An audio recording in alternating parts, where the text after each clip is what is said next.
Assalamualaikum warahmatullahi wabarakatuh. Bertemu kembali dengan saya, Baso Paiwai, calon guru penggerak Angkatan 8 dari SMP Negeri 1 Atap 3 Cina, Kabupaten Bone, Provinsi Sulawesi Selatan. Pada video kali ini, saya akan memaparkan aksi nyata modul 1.4, penerapan budaya positif, yaitu kegiatan diseminasi budaya positif di sekolah. Ibu dan Bapak guru hebat, mari kita saksikan bersama.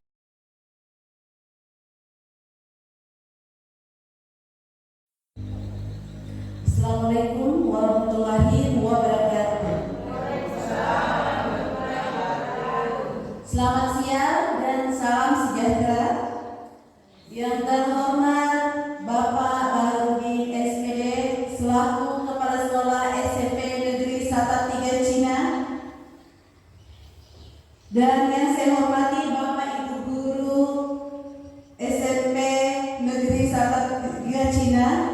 Alhamdulillahirrahmanirrahim, puji syukur kehadirat Allah Subhanahu wa Ta'ala karena atas izin dan kehendaknya sehingga pada siang hari ini kita berkumpul pada acara diseminasi budaya positif di sekolah pada tanggal 22 Juli tahun 2023 dalam keadaan sehat walafiat. Dan tak lupa pula salawat dan salam kepada junjungan Nabi Muhammad SAW serta para sahabat dan keluarga beliau.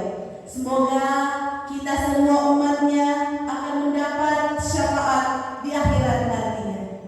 Amin ya rabbal alamin. Bapak Ibu yang saya hormati, perkenankanlah saya menyampaikan susunan acara siang ini.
Yang saya hormati Bapak Ibu Guru atau Bapak Ibu pendidik dan tenaga pendidikan SMP Negeri 1 Filipina. Assalamualaikum warahmatullahi wabarakatuh. Pertama kita panjatkan puji syukur kehadirat Allah Subhanahu wa taala karena pada siang hari ini kita masih diberikan nikmat berupa kesehatan dan kesempatan sehingga kita bisa melaksanakan kegiatan kita pada siang hari ini, dan tidak lupa pula kita kirimkan salam dan taslim kepada junjungan kita dan besar Muhammad SAW, Nabi yang menjadi panutan kita semua. Ibu bapak guru yang saya hormati, pada siang hari ini kita akan melaksanakan kegiatan yaitu diseminasi budaya baik. Ya, jadi diseminasi itu sendiri merupakan kegiatan yang ditujukan kepada individu atau kelompok agar memperoleh informasi sehingga bisa diketahui dan dimanfaatkan dalam kehidupan sehari-hari. Oleh karena itu, dalam kegiatan ini sementara akan dibawakan materi oleh Bapak Baso Paiwai SPD NPD yang merupakan calon guru penggerak dari sekolah kita. Untuk itu saya mengharapkan kepada teman-teman guru untuk memperhatikan, dan apabila nanti ada hal-hal yang ingin ditanyakan, kami nanti akan memberikan kesempatan kepada Bapak Guru untuk bertanya kepada Bapak Baso Paiwai. Oleh karena itu, dengan ucapan Bismillahirrahmanirrahim, acara ini kita mulai.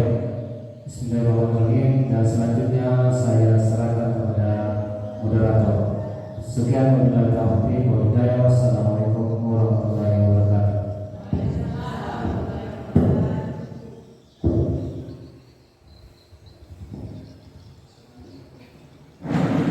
Acara selanjutnya adalah kegiatan pemaparan materi diseminasi budaya positif di lingkungan sekolah kita. Dengan hormat saya persilahkan. Assalamualaikum warahmatullahi wabarakatuh.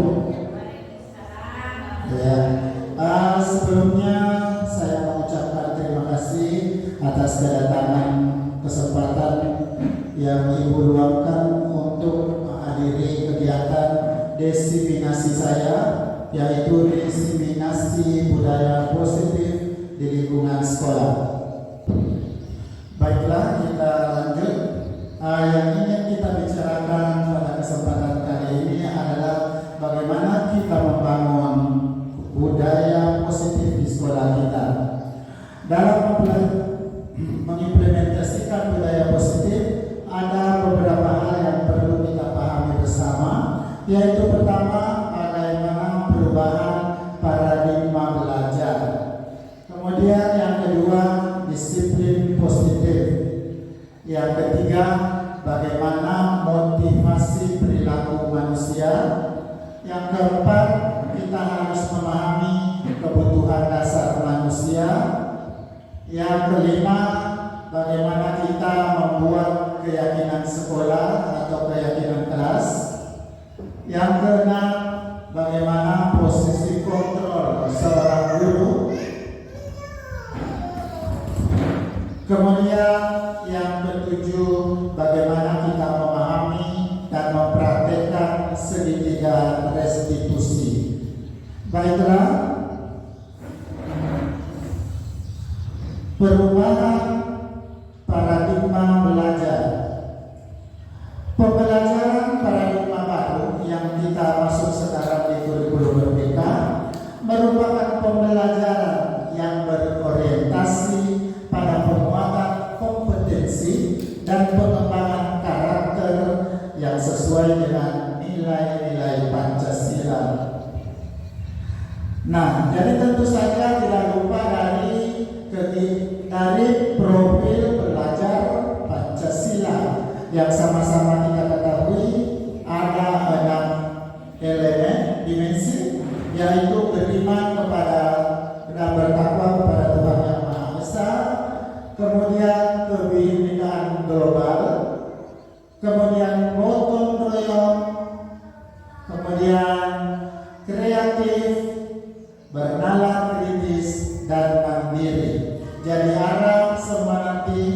kegiatan kita itu mengarah ke profil pelajar Pancasila.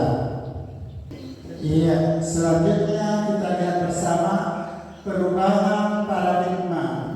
Nah, di sini ada kegiatan mengepal tangan. Ibaratnya satu kita pegang tangan sebagai tangan A, kita kepal, ya. Kemudian ibaratnya yang kita genggam itu adalah hal rahasia kita, ya. Sementara teman yang di samping atas, di samping ibu berusaha untuk membukanya dengan cara membujuk-bujukkan atau dengan kekerasankah atau kidik-kidikkan. Bagaimana upayanya di sebelahnya supaya tangan yang dikepal ini terbuka. Coba semua dikepal dulu tangannya, kemudian yang di sampingnya berusaha untuk membuka genggaman tangan temannya. Oke, silakan. Apakah mau dipaksa atau mau dibujuk-bujuk? Bagaimana? Iya.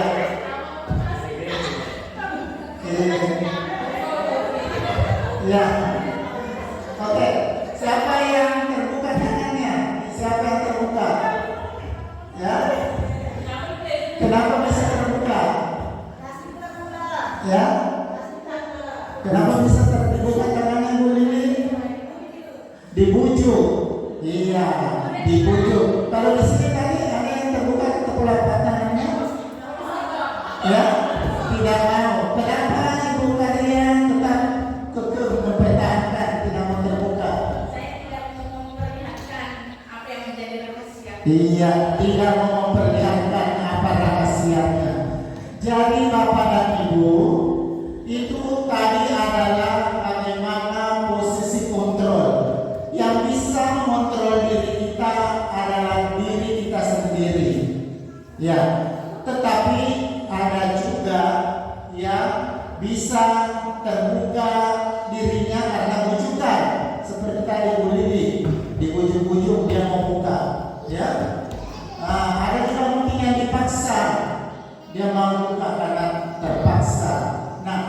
Nah itulah nanti kita akan belajar bagaimana kontrol diri itu ada pada diri kita sendiri, ya. Ada pada diri kita. Jadi kita yang menentukan apakah kita mau melakukan perubahan atau tidak, tergantung diri kita sendiri. Baiklah, kita masuk ke disiplin positif. Ya, disiplin positif tadi sudah ada dari kontrol, bagaimana kita mengontrol diri kita. Nah, sekarang ada pertanyaan pemantik. Setuju atau tidak setujukah Bapak dan Ibu? Yang pertama, hukuman dapat mendisiplinkan anak. Oke, bagaimana? Ada yang setuju? Bagaimana hukuman dapat mendisiplinkan anak? Ya, jadi kemungkinan kita semua biasa menghukum, ya. Kita biasa menghukum kalau ada anak-anak tidak ikut aturan. Ada hukuman dapat mendisiplinkan tergantung situasinya, ya. Karena terkadang anak-anak kembali melakukan kesalahan yang sama. Jadi artinya hukuman yang kita berikan tidak efektif. Yang kedua, pemberian hukuman dengan hal positif seperti membaca atau membersihkan halaman sekolah dapat mendisiplinkan anak. Ada yang setuju? Setuju? Setuju? Ada yang tergantung? Kenapa? Tergantungnya bagaimana, Ibu Nisda? Kalau menurut saya yang menurut ini kadang ada anak-anak yang memang kalau dikasih seperti hukuman seperti ini saya rasa itu setuju karena semacam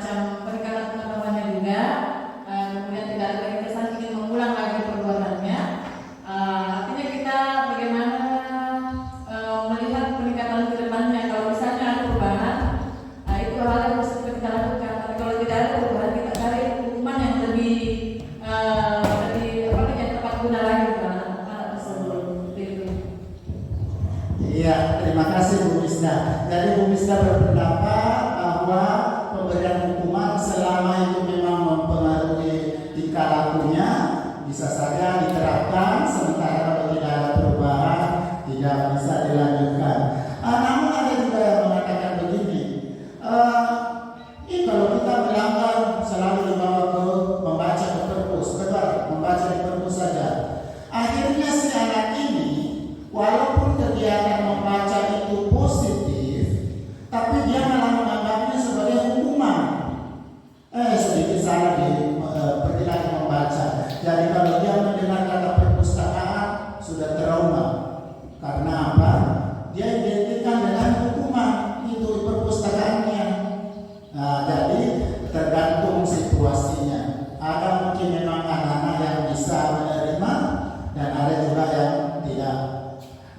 Kemudian ketiga, memberi penghargaan dapat meningkatkan motivasi belajar anak.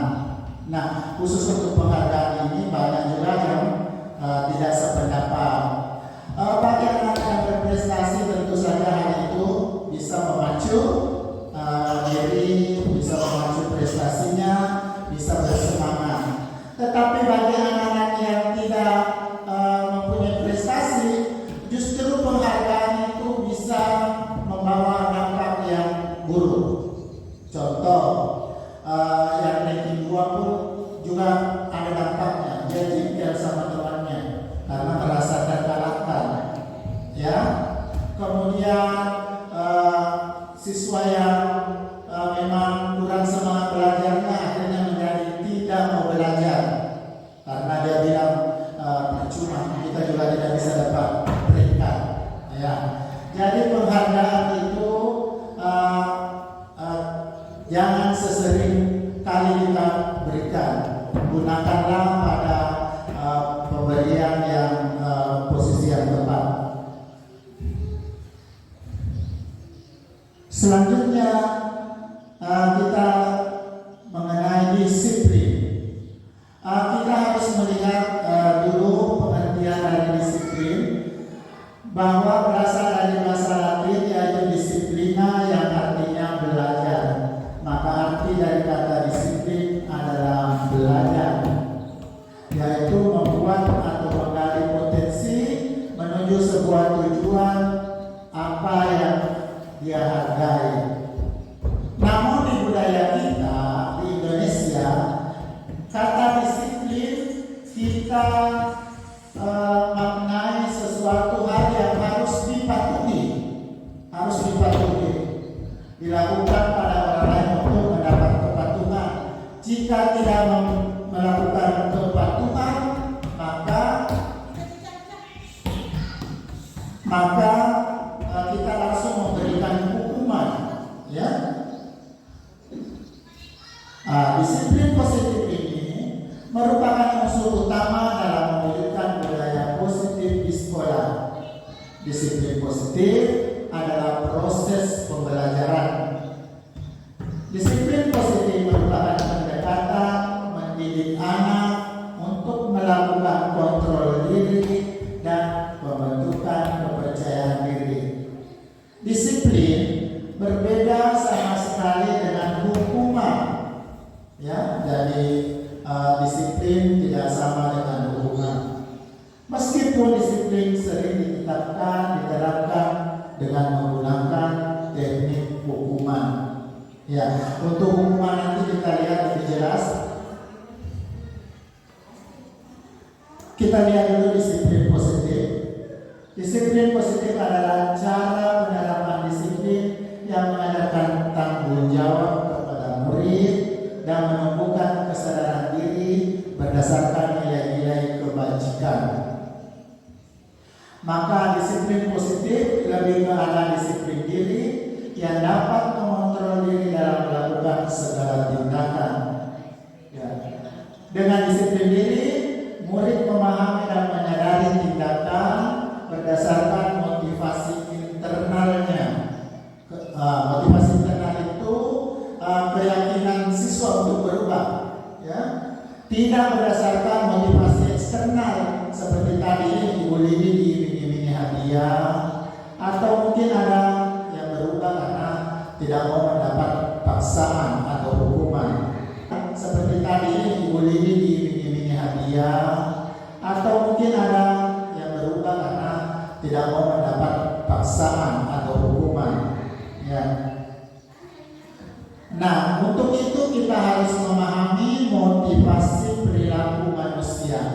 Sebagaimana tadi sudah diperhatikan, itu motivasi manusia ada 3. Yang pertama, untuk menghindari ketidaknyamanan atau hukuman. Ya, mungkin kemarin ada wacana bahwa pemberlakuan sholat di masjid-masjid di dekat kantor, semua orang melakukannya karena perintah bupati. Karena apa? Mereka menghindari adanya hukuman, karena kalau tidak melakukan itu disanksi. Namun kalau orang mengerjakan itu, apakah perilaku itu berubah? Ya, mungkin tidak, hanya semata untuk menghindari hukuman itu. Yang kedua, yaitu motivasi perilaku manusia mendapatkan imbalan atau penghargaan. Ingin dipuji-puji sama orang sehingga dia melakukan perbuatan, ingin mendapatkan penghargaan yang lainnya. Sementara yang ketiga adalah menjadi diri mereka yang diinginkan dengan menghargai diri sendiri dan nilai-nilai yang diyakini. Bahwa saya melakukan ini karena bagus, karena memang itu yang dituntut dalam kehidupan ini. Jadi kesadaran diri yang muncul di situ. Ya. Nah, di sini bisa dilihat ada gambar menghindari ketidaknyamanan atau hukuman, kemudian yang mendapatkan imbalan atau penghargaan itu merupakan motivasi eksternal atau motivasi yang berasal dari luar diri kita, ya. Sementara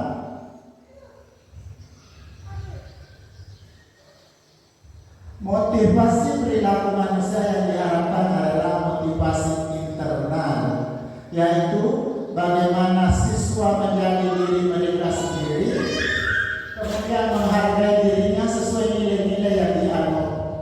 Sehingga kita sebagai guru, marilah menghindari memberi hukuman atau penghargaan yang berlebihan, supaya motivasi eksternal itu tadi kurang, artinya bisa diminimalisir. Jadi yang kita harapkan nanti adalah motivasi siswa itu yang tumbuh dari dalam dirinya, ya, supaya dia mau berubah.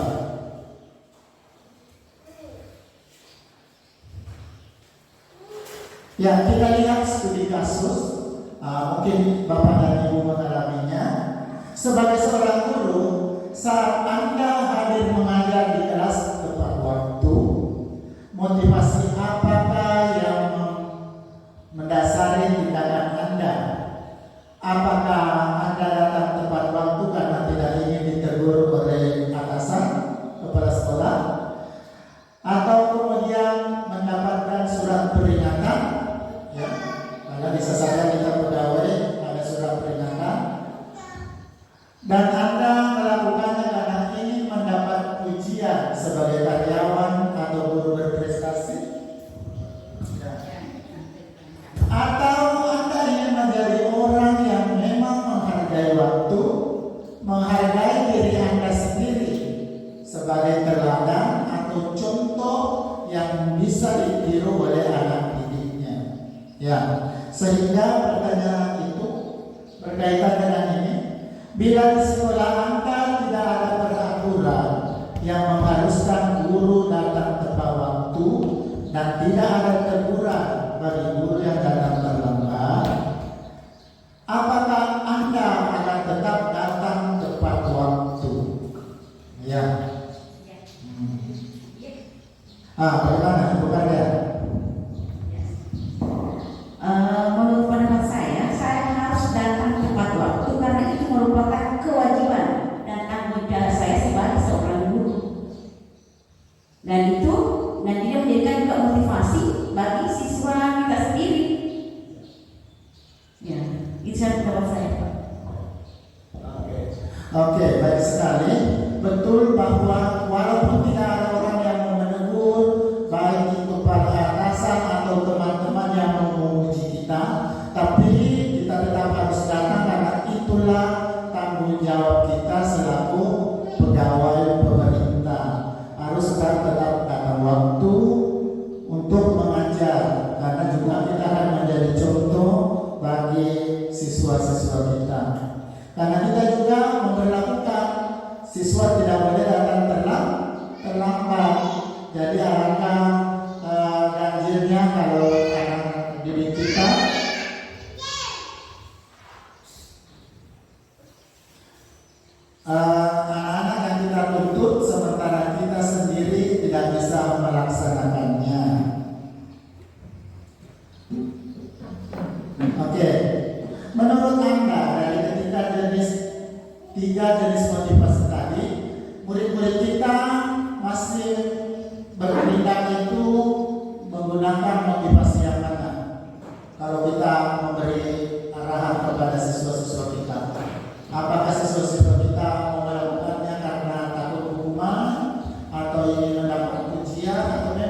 pertama, kebutuhan dasar manusia bertahan hidup. Yang kedua, mereka butuh kasih sayang dan ingin dihargai, ingin diterima di lingkungan. Ya, jadi biasa itu ada anak-anak mencari-cari perhatian. Nah, itu dia butuh kasih sayang. Kemudian anak-anak juga butuh kebebasan, rasa kebebasan. Ya, berpikir. Makanya nanti kalau belajar mungkin kenapa sih begini-begini terus? Apakah tidak kita belajar dengan cara begini? Akhirnya lahirlah pembelajaran berdiferensiasi supaya mengakomodir perbedaan-perbedaan anak-anak dalam belajar. Kemudian ada kesenangan, ya, rasa kesenangan. Kemudian ada kebutuhan untuk penguasaan, ya. Ada anak-anak sering membuli temannya karena dia ingin merasa berkuasa. Sekarang kita masuk ke keyakinan kelas. Bagaimana Bapak Ibu, masih semangat? Ya, semangat pagi. Ulangi, semangat pagi. Pagi, luar biasa. Oke, kita lanjutkan bersama. Sekarang keyakinan kelas. Nah, ini semua harus diperhatikan baik-baik karena nanti semua guru dan wali-wali kelasnya akan membuat keyakinan kelas. Mengapa harus keyakinan kelas? Sedangkan sekarang sudah ada peraturan atau tata tertib. Nah, di sekolah sudah ada tata tertib. Kenapa mesti harus ada keyakinan kelas lagi? Oke, kita lihat. Mengapa kita memiliki peraturan harus menggunakan helm bila menggunakan kendaraan roda 2? Ya. Mengapa kita memiliki peraturan 3M, menggunakan masker, mencuci tangan, menjaga jarak? Untuk tujuan apa, Bu? Tujuan kesehatan. Kemudian mengapa kita memiliki peraturan harus datang tepat waktu pada saat mengikuti pelatihan, yaitu untuk kedisiplinan dan kebersamaan. Ya, untuk mendukung motivasi intrinsik itu, maka kita harus menggerakkan keyakinan dibandingkan mengikuti serangkaian peraturan. Kita lihat bersama di atas ada peraturan dan ada keyakinan kelas. Nah, mungkin dengan gambar ini Bapak Ibu bisa memahami. Yang pertama, selalu kembalikan buku ke tempatnya. Jadi kalau misalnya di perpustakaan atau di dalam kelas, kita gunakan peraturan selalu kembalikan buku ke tempatnya. Itu merujuk ke keyakinan kelas nilai tanggung jawab. Kemudian dilarang mengganggu orang lain. Kemudian keyakinan kelasnya adalah menghormati orang lain dan bisa juga menghargai diri sendiri. Ya. Kenapa menghargai diri sendiri? Hadir di sekolah 15 menit sebelum pelajaran dimulai, menghormati orang lain atau berkomitmen. Ya. Karena kapan tidak akan mengganggu orang lain juga. Dilarang melakukan kekerasan. Nah, ini biasa kita bilang stop bullying. Di sini keyakinan kelasnya adalah bagaimana ada keselamatan di dalam kelas. Ya. Dilarang menggunakan narkoba, tentu saja untuk keyakinan nilai kesehatan. Bergantian atau menunggu giliran antri itu budaya menghormati hak orang lain atau bersabar. Ya. Contoh keyakinan kelas kita lihat di atas.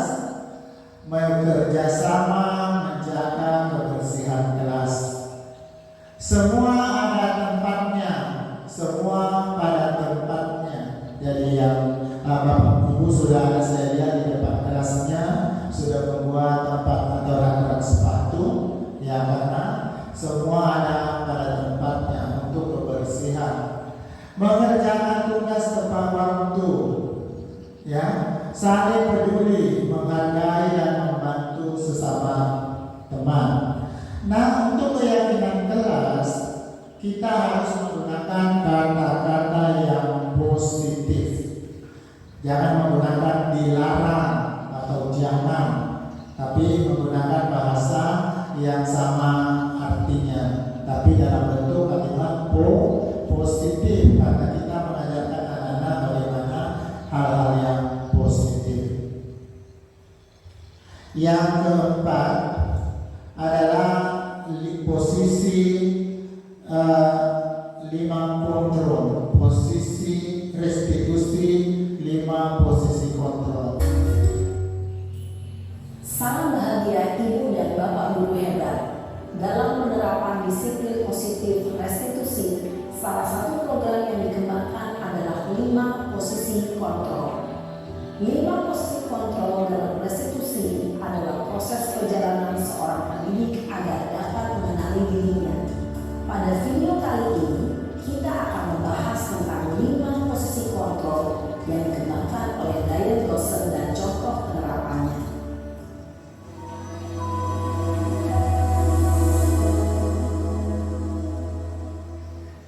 5 posisi kontrol itu adalah: 1. Posisi penghukum. 2. Posisi pembuat merasa bersalah. 3. Posisi teman. 4. Posisi pemantau atau monitor. Dan 5. Posisi manajer. Untuk lebih memahami kelima posisi tersebut, mari kita saksikan kasus Naren yang terlambat hadir 20 menit di sekolah dan melihat bagaimana kelima posisi kontrol dalam menghadapi masalah tersebut.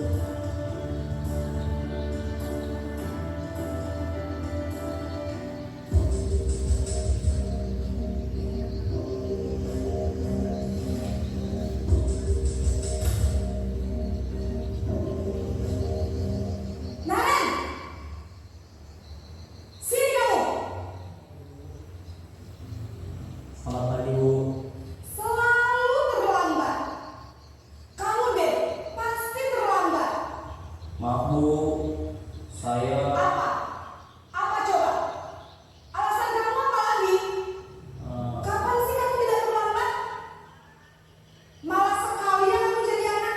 saya Dasar pemalas. Gak kapok-kapok sih kamu. Sudah berapa kali terlambat? Sana, kamu keliling lapangan basket 2 kali. kenapa saya harus beli lapangan basket, Bu? Kenapa? Kamu melawan ibu. Berani-beraninya jawab. Sudah terlambat, masih berani jawab pula. Sekarang, keliling lapangan basket 5 kali sekalian. Biar kapok. Cepat. Pergi sana ke lapangan basket. Posisi penghukum biasanya berbicara dengan nada tinggi, menghardik, menunjuk-nunjuk, menyakiti, dan menyindir. Hukuman bisa berupa fisik maupun psikis. Ibu dan Bapak Guru hebat, dampak yang terjadi pada murid ketika guru berada pada posisi penghukum adalah murid cenderung akan memberontak, bahkan menyimpan dendam.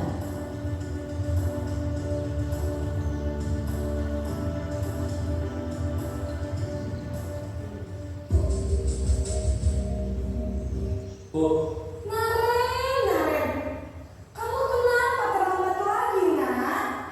Ya Tuhan, Naren, kamu senang ya bikin ibu susah ya? Kalau kamu terlambat lagi, nanti ibu yang ditegur bapak kepala sekolah, nak. Disangka ibu tidak bisa membina kamu. Duh, gimana ini? maaf, Bu. Duh, Gusti Naren, kamu suka ya kalau ibu tegur bapak kepala sekolah? Terus, sekarang ibu harus tulis apa ini di buku absen? Ini kamu sudah sering terlambat.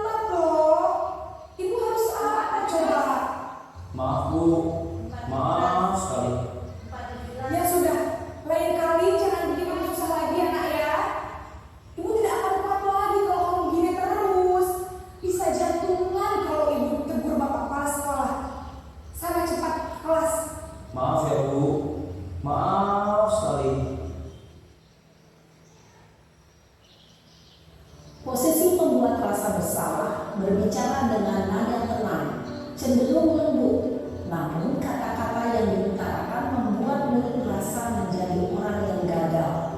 Memandang murid merasa bersalah, murid akan menganggap dirinya yang bersalah dan ia akan menyimpan emosi negatif tersebut di dalam dirinya.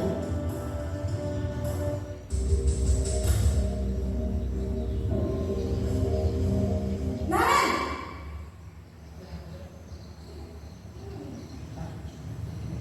Selamat pagi Bu. wah, sudah jam berapa ini nak? Terlambat lagi ya sayang. Iya Bu, habis ibu saya lupa bangunkan saya Bu. Kamu malah menyalahkan ibu kamu. Kamu bukannya anak yang larinya paling kencang. Kok terlambat sih? Iya Bu, saya memang terlambat bangun tadi. Jadi biarpun saya lari kencang, tetap nggak kekejar Bu. Ya sudah sana, nanti lain kali larinya lebih kencang lagi ya. Biar gak terlambat lagi. Bikin seneng ibu, demi ibu. Bisa kan? Bisa lah Bu. Ya sudah sana masuk kelas. Ibu beresin urusan absen kamu. Kamu ini ada saja. Dalam posisi teman, guru berbicara dengan nada suara ramah, akrab, cenderung bersenda gurau untuk menjaga suasana tetap santai. Murid akan merasa senang, aman, dan akrab dengan guru. Identitas yang tercipta adalah identitas sukses atau berhasil. Namun, perlu diingat, karena ini masih dorongan eksternal, maka ada faktor ketergantungan dari murid kepada orang tertentu. Di sini guru aksennya, sehingga di lain waktu murid bisa berperilaku baik, namun hanya kepada orang-orang tertentu saja.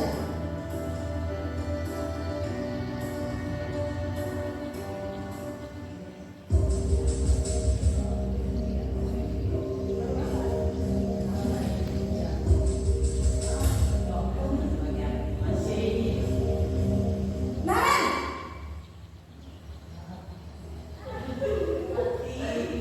Selamat pagi Bu. Naren, apa peraturan sekolah kita tentang jam berapa kita harus masuk sekolah nak? Kita harus di sekolah jam 7 Bu. Iya betul, sekarang sudah jam 7.20. Naren sudah tahu konsekuensinya jika terlambat hadir. Paham Bu, saya harus tinggal kelas pas jam istirahat selama 20 menit. Iya benar, konsekuensinya demikian. Jadi nanti jam 9.30 pas istirahat, kamu harus tinggal di kelas, kerjakan tugas tambahan untuk ketertinggalan kamu, ya? Baik Bu. Posisi pemantau mengandalkan penghitungan atau data untuk mengontrol murid. Guru mengarahkan murid berdasarkan peraturan dan konsekuensi. Seorang pemantau menunjukkan bahasa tubuh dan ekspresi wajah yang datar dan cenderung formal.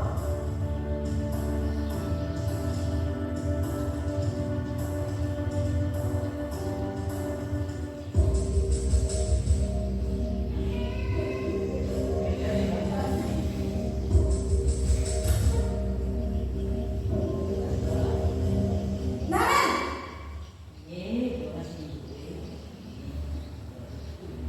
Selamat pagi Bu. selamat pagi Naren. Maaf Bu, saya terlambat. Iya, sekolah masuknya jam 7, sekarang sudah jam 7.20. Jadi sekarang bagaimana ini Naren? Maaf Bu, saya lupa setel alarm saya semalam. Baiklah, menurut kamu, keyakinan sekolah yang mana yang perlu kamu tingkatkan? Menghargai diri sendiri dan orang lain mungkin ya Bu. Setuju. Jadi, apakah Naren meyakini prinsip saling menghormati tersebut? Iya Bu, saya meyakininya. Apakah Naren bersedia memperbaiki masalah keterlambatan ini? Bersedia Bu. Bagaimana kamu akan perbaiki masalah keterlambatan ini? Saya akan coba untuk tidak lupa menyetel alarm saya Bu. Baik, kalau Naren lupa menyetel alarm di rumah, ada orang yang kira-kira bisa bantu mengingatkan tidak? Ada Bu, kakak saya, Kak Emma. Ada lagi selain Kak Emma? Selain Kak Emma, ada ibu saya. Baik, jadi yang mengingatkan Naren adalah Kak Emma dan ibu kamu ya. Kira-kira akan mulai secara alarm kapan nih, Naren?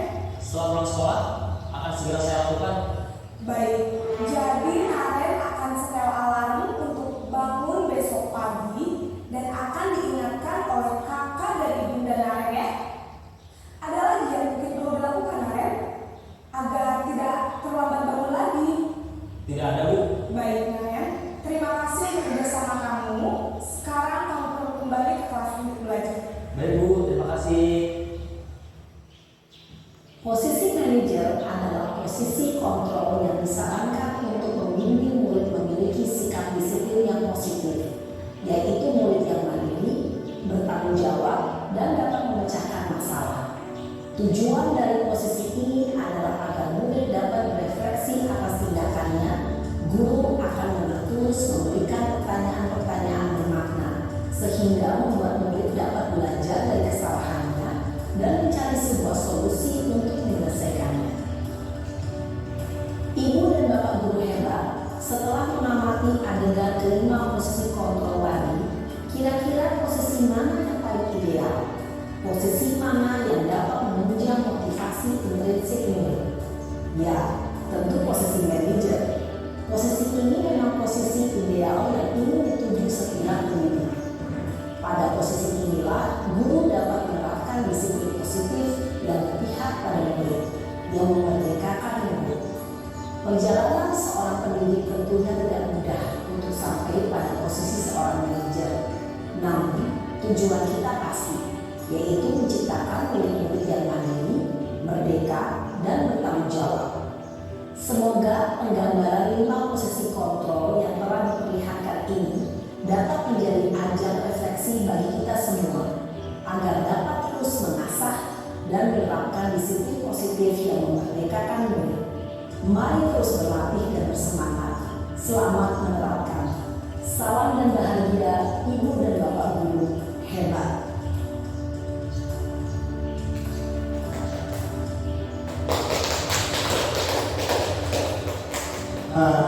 Jadi kita tadi sudah mendengarkan bagaimana pemaparan 5 posisi kontrol tersebut. Sebelumnya saya tanya, kira-kira Ibu selama ini berada di posisi mana? Posisi kontrol mana? Ya, Ibu Ayu? Yang akrab dengan siswa. Iya, posisi sebagai teman. Kalau Ibu Fitri, ya, sebagai posisi manajer sudah menggunakan posisi manajer, kita lihat.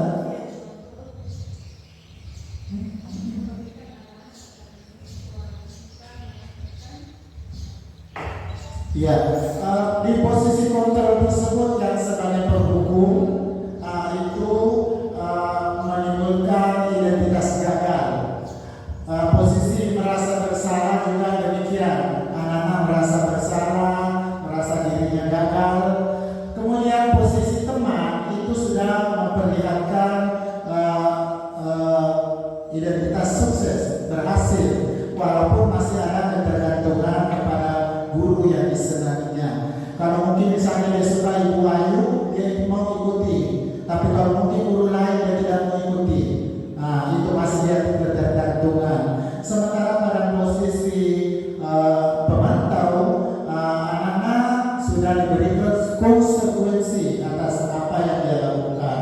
Ada konsekuensinya. Kalau terlambat berarti diganti waktunya, ya, konsekuensi.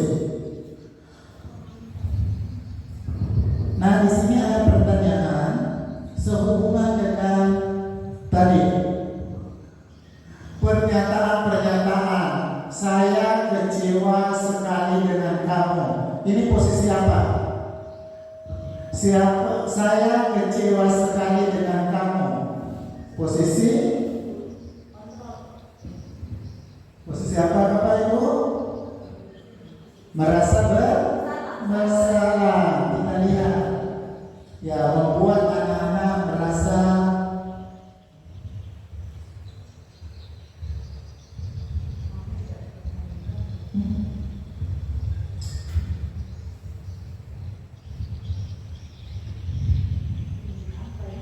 Iya, pembuat merasa bersalah. Kemudian kamu tidak pernah benar melakukannya, ya, melukai anak secara psikis, itu penghukum, ya. Kemudian ayolah lakukan demi ibu, sebagai teman. Apakah kamu mendapatkan stiker bintang hari ini? Sebagai pemantau. Bagaimana kamu bisa menyelesaikan masalah ini? Manajer, betul. Kamu selalu yang paling terakhir. Penghukum, betul.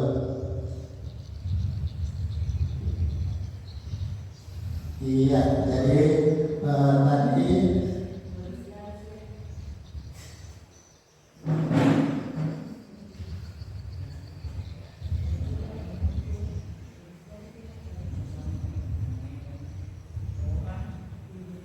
iya, jadi ada penghukum, ayolah lakukan demi Bapak itu sebagai teman, stiker pemantau, menyelesaikan masalah itu manajer, dan yang terakhir menghukum.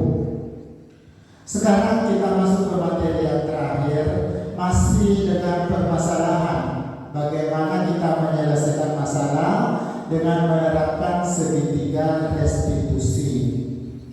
Segitiga restitusi ada 3 tahapan. Yang pertama, menstabilkan identitas. Pada tahap ini kita ibaratnya berusaha mendekat sama anak supaya dia terbuka, tidak merasa disudutkan. Karena itu anak-anak kalau kita sudutkan pada saat bersalah, biar bagaimana dia akan tetap menolak bahwa dia tidak salah. Jadi kita berusaha mendekatinya dengan menstabilkan identitas. Bisa kita bilang tidak apa-apa, semua orang pernah melakukan kesalahan. Kalau sudah kita bilang begitu, anak-anak mungkin lebih terbuka, tidak masalah, berkurang rasa takutnya, sehingga dia mau terbuka. Tahap kedua adalah validasi kesalahan. Bagaimana kita menggiring siswa supaya dia tahu apa yang dia telah lakukan itu suatu kesalahan. Ya, kita tanya, ya, adakah cara yang lebih efektif mendapatkan apa yang kamu butuhkan? Atau kita bilang kamu tentu punya alasan kenapa kamu lakukan ini, sehingga mereka bisa terbuka. Oh, saya begini Pak karena dikasih begini, atau saya begini karena begini. Ya, jadi dia terbuka, ya, sudah terbuka melihat kesalahannya di mana. Kemudian tahap ketiga adalah menanyakan keyakinan. Jadi setelah dia menyatakan kesalahannya, kita tanya keyakinan apa yang tidak sesuai dengan peraturan, keyakinan kelas yang sudah dibikin atau keyakinan sekolah yang sudah dibikin. Sehingga anak-anak kita tanya apa penting suatu keyakinan itu. Kalau dinyatakan penting, terus bagaimana mereka memperbaikinya supaya kesalahannya itu ada titik solusinya. Ya, kita lihat misalnya hukuman berjemur di lapangan jam 12 siang karena ngobrol dengan teman sewaktu guru mengajar. Hukuman, yang dimaksud hukuman itu suatu perintah atau kegiatan yang disuruhkan ke siswa itu secara mendadak, artinya tidak terprogram. Misalnya disuruh anak pergi berjemur jam 12 siang, sementara dia mengobrol, tidak ada hubungannya, ya, tidak ada hubungan dengan permasalahan itu.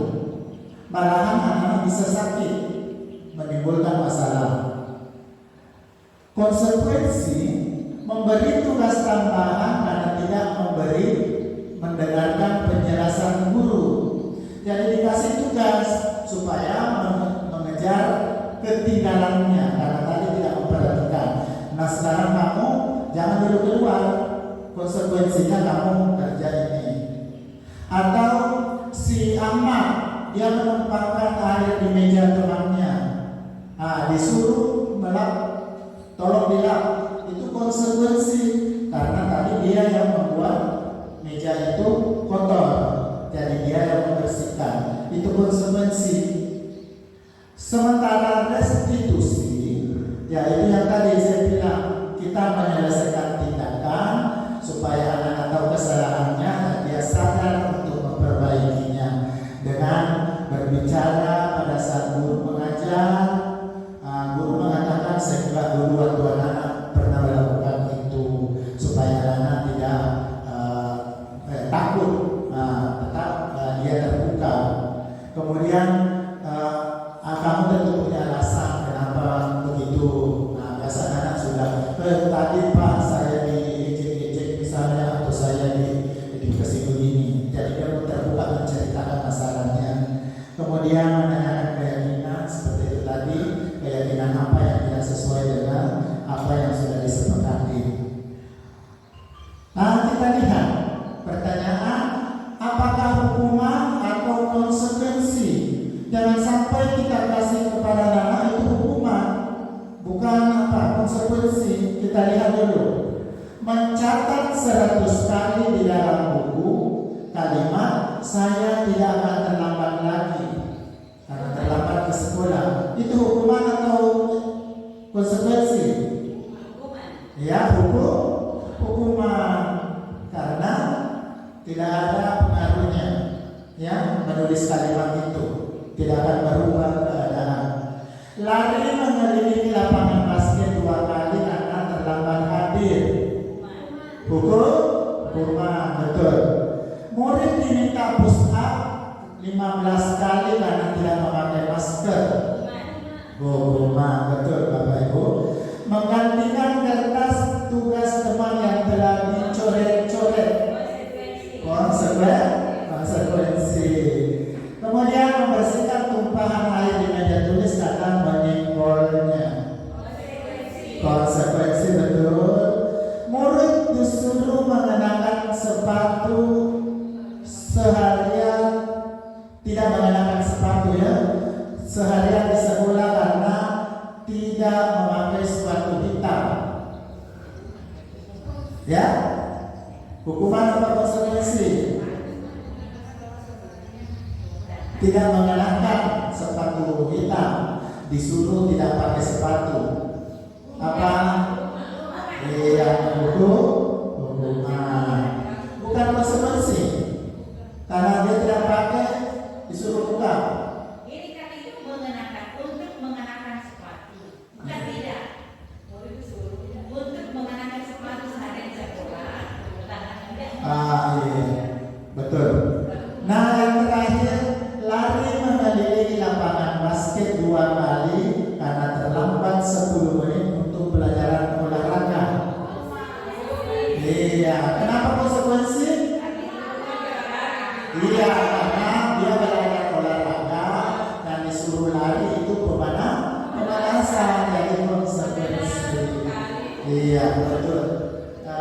Jadi Bapak dan Ibu sudah memahami apa yang itu hukuman, apa konsekuensi. Jadi terakhirnya dia akan masuk ke restitusi. Ya, inilah contoh restitusi bagaimana menangani siswa yang bermasalah, supaya bisa menerapkan di sekolah kita ini supaya tercipta yang namanya budaya positif. Demikian, terima kasih atas perhatiannya. Wabillahi taufiq wal hidayah. Assalamualaikum warahmatullahi wabarakatuh.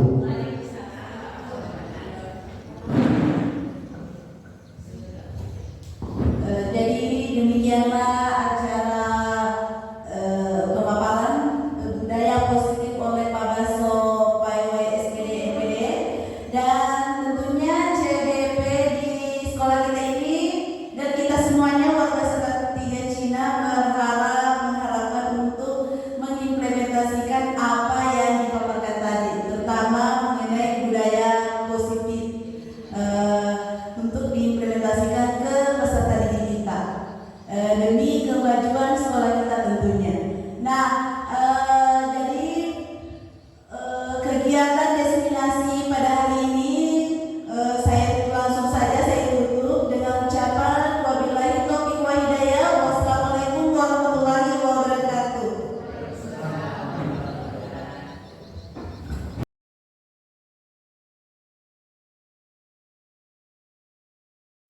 Assalamualaikum warahmatullahi wabarakatuh.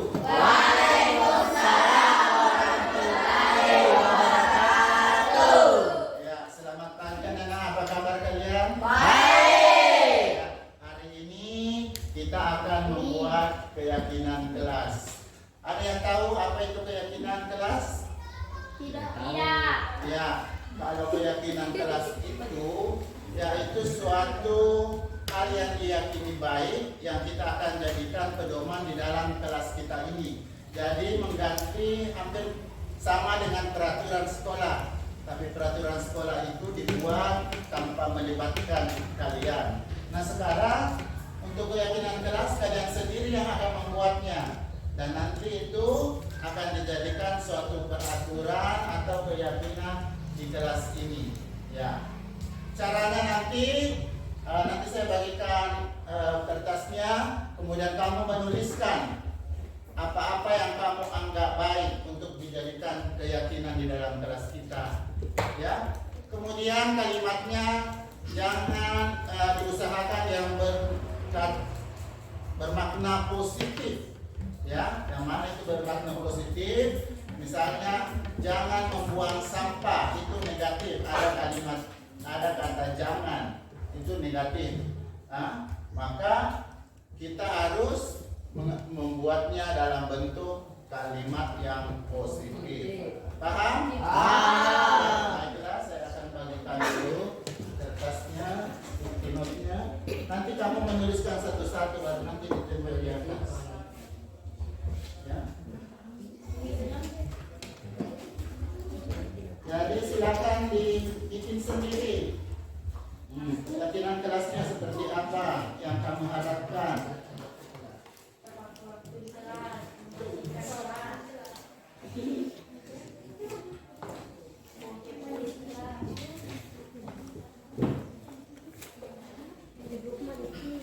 Ya, silakan yang sudah dapat, silakan dituliskan apa.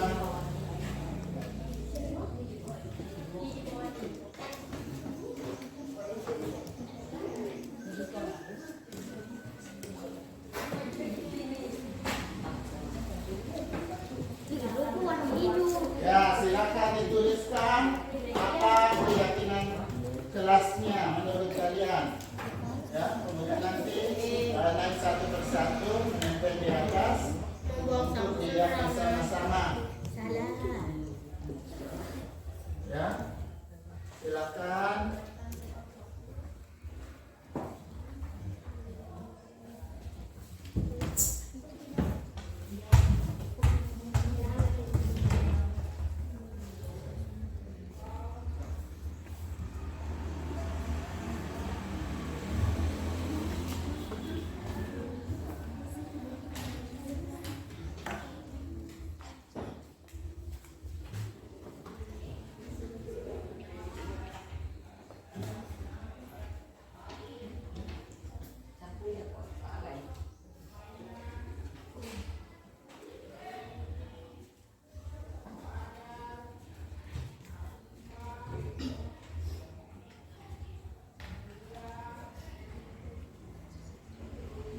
Action.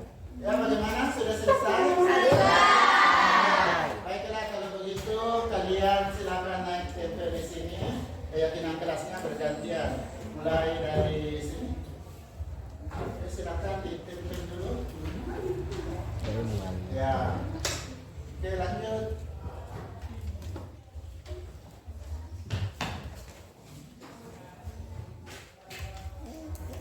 Oke, lanjut. Ini siapa? Rizky.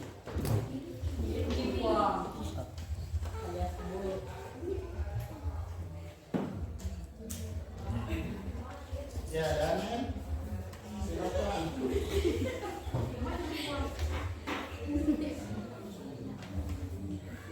Ya.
Ya,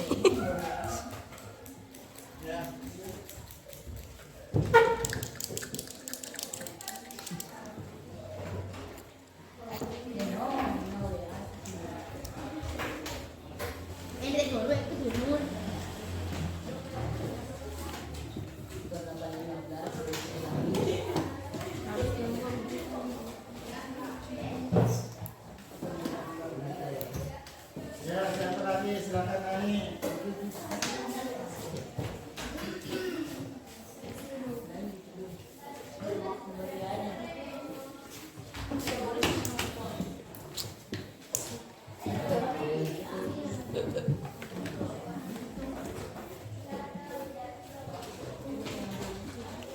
Oke, siapa lagi?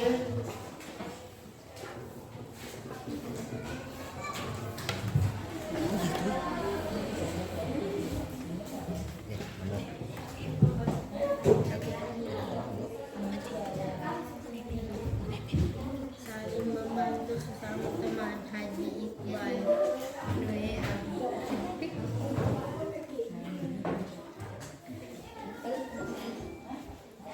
Ini menjalan-jalan sekali itu.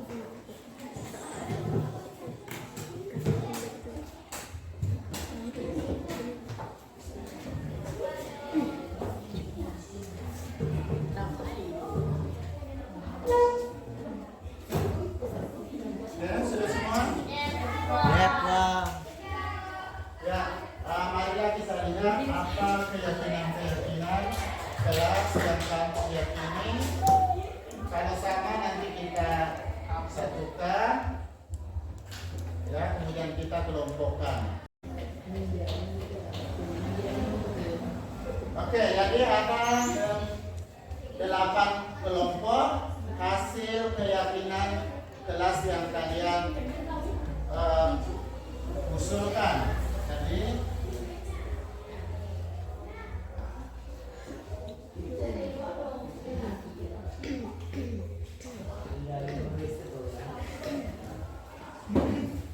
oke, sekarang silakan Pak Imam, silakan tuliskan rangkumannya apa yang menjadi keyakinan kelas kalian. Silakan.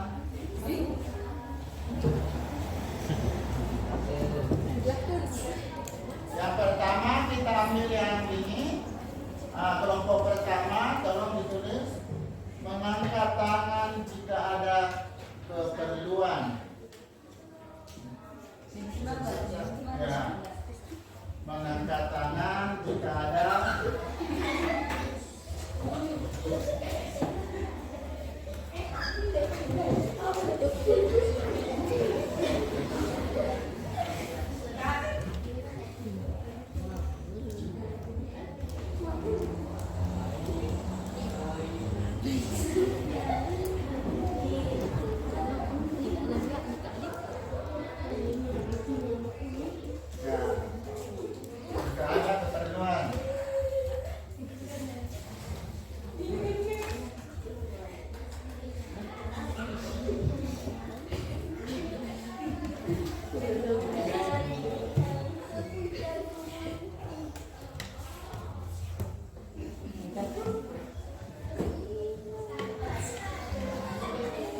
Ya, nomor 2 Rizky.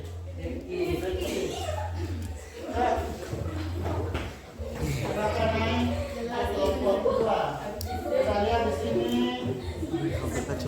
melaksanakan tiket sesuai jadwal. Silakan tulis nomor 2. Ya, ini kelompoknya.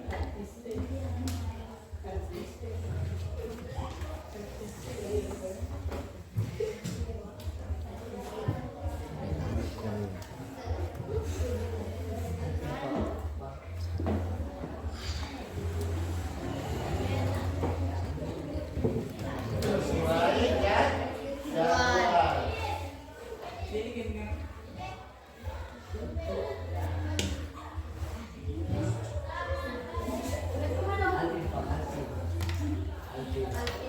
Agustina. Silakan.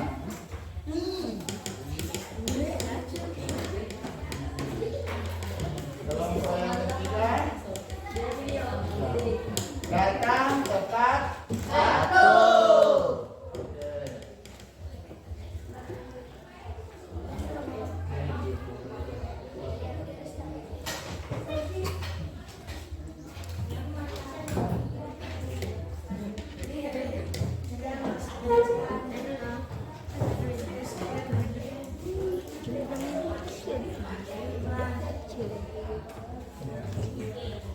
Lanjut. Iqbal. Mualim. Yang keempat. Belakang.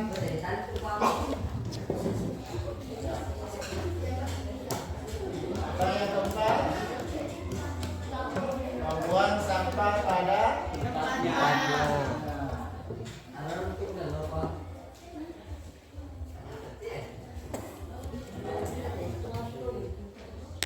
Ini sudah.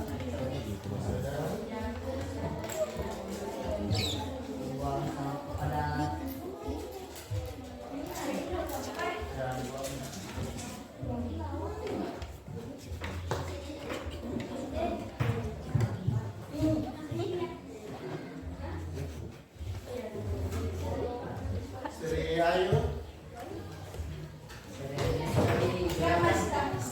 Yang mana mau dituliskan?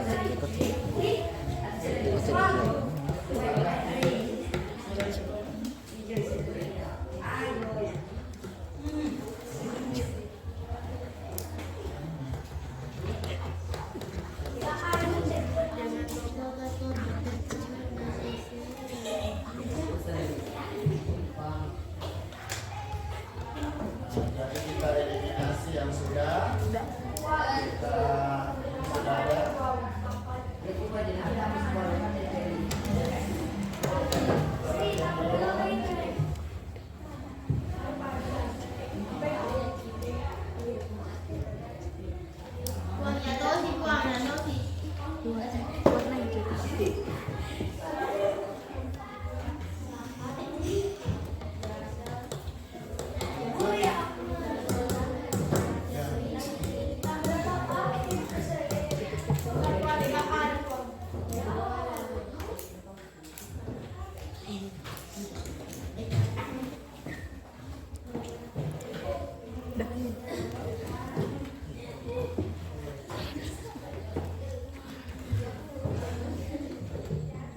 Ya, lanjut. Di situ.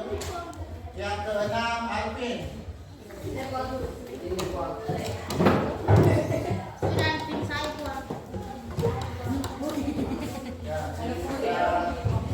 kita tidak pilih yang mana.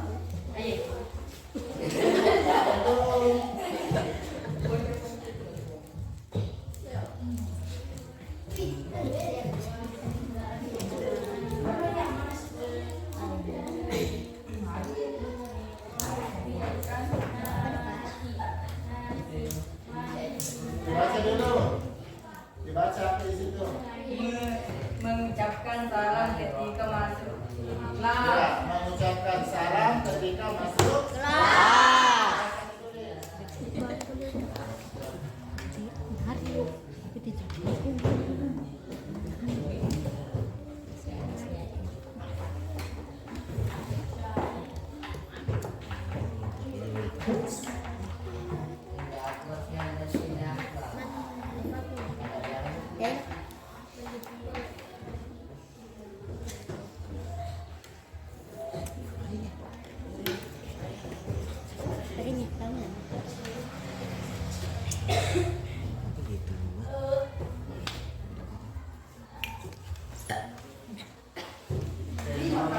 Hasmina.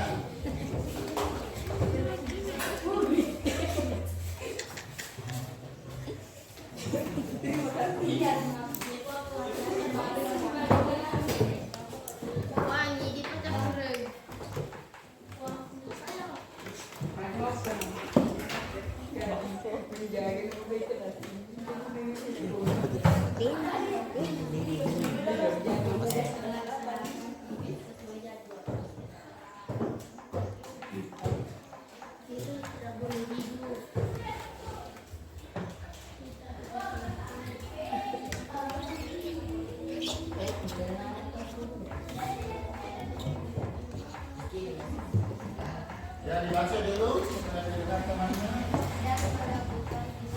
Tidak melakukan bullying, ya. Dan terakhir, Iqbal. Lo kak kemet depan.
Oke, silahkan duduk.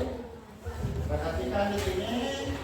Di sini masih ada kalimat yang tidak bernilai positif. Lihat di nomor 7, tidak melakukan bullying. Ya, ada kata tidak, kita menggantinya menjadi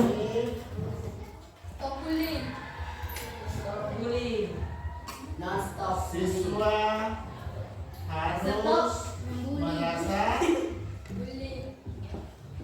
apa kalau dibully? Merasa sakit. Mahasiswa harus merasa Rasa malu. aman, ya. Siswa harus merasa aman. Oke.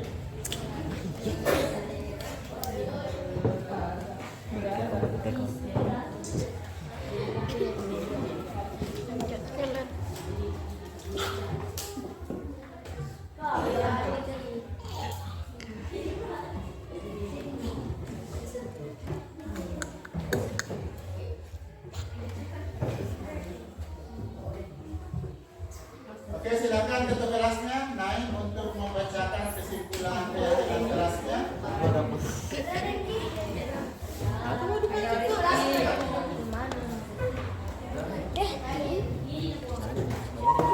Ya, silakan didengar masing-masing apa keputusan keyakinan kelasmu.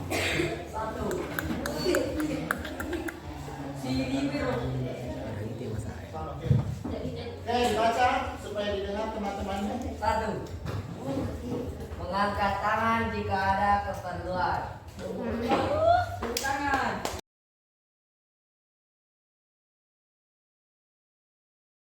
Demikianlah isi video saya. Semoga apa yang saya tampilkan bisa bermanfaat bagi kita semua. Salam dan bahagia. Ibu dan Bapak Guru hebat.